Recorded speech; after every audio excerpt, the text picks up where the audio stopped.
तीन private sector banks के updates आए। सबसे पहले कोटक की बात करते हैं, जहां कंपनी की जो लोन ग्रोथ है अबव एवरेज है। इनफैक्ट प्राइवेट सेक्टर बैंक्स में सबसे बेहतरीन नंबर आपको कोटक महिंद्रा बैंक का दिखाई पड़ेगा, जहां नेट एडवांसेस 16% ऊपर और डिपॉजिट्स में भी 15% की आपने साल दर साल बेसिस पे ग्रोथ देखी है। सिक्वेंशियली भी अगर आप देखें तो एचडीएफसी बैंक से बेहतर ग्रोथ पे आपको कोटक महिंद्रा बैंक के नंबर दिखाई पड़ेंगे। इसके बाद अगर हम बात करें तो एक्सिस बैंक, इनके नंबर्स काफ़ी अच्छे हैं। अगर हम एडवांसेस ग्रोथ की बात करें, डिपॉजिट ग्रोथ की बात करें, तो यहाँ नंबर्स एनालिस्ट एक्सपेक्टेशन से थोड़े बेहतर हैं।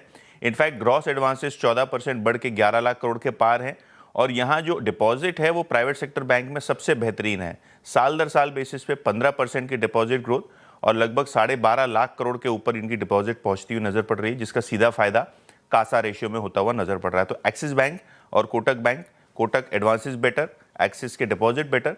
हालांकि अभी भी इंडसइंड बैंक में जो मैनेजमेंट चेंजेस हुए हैं, जो क्लीन अप चल रहा है, उसके कारण साल दर साल बेसिस पे एडवांसेस यानी लोन में 13% की गिरावट है और डिपॉजिट्स भी 4% घटे हैं।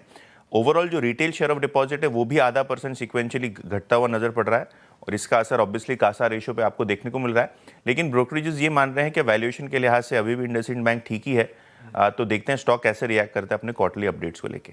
ओके, तीनों से बेहतर आपको प्रॉफिट ग्रोथ देखने को मिलेगी, लेकिन अगर हम बात करें तो revenue growth mid single digit में रहने का अनुमान है कंपनी का, जो स्लाइटली बिलो एक्सपेक्टेशंस है। और दूसरी बात के जो मार्जिन एक्सपेंशन है वो ब्रॉडली नोन था, तो इस टाइम की जो विंटर पोर्टफोलियो है इसने कोई खास परफॉर्मेंस दिया नहीं है। तो डाबर देखते हैं किस तरीके से मोमेंटम में रहता है। और अगर हम टाटा मोटर्स की बात करें तो यहाँ भी थोड़े बहुत वॉश आउट नंबर्स हैं, क्योंकि जेएलआर का जो अपडेट आया है वो फीका है।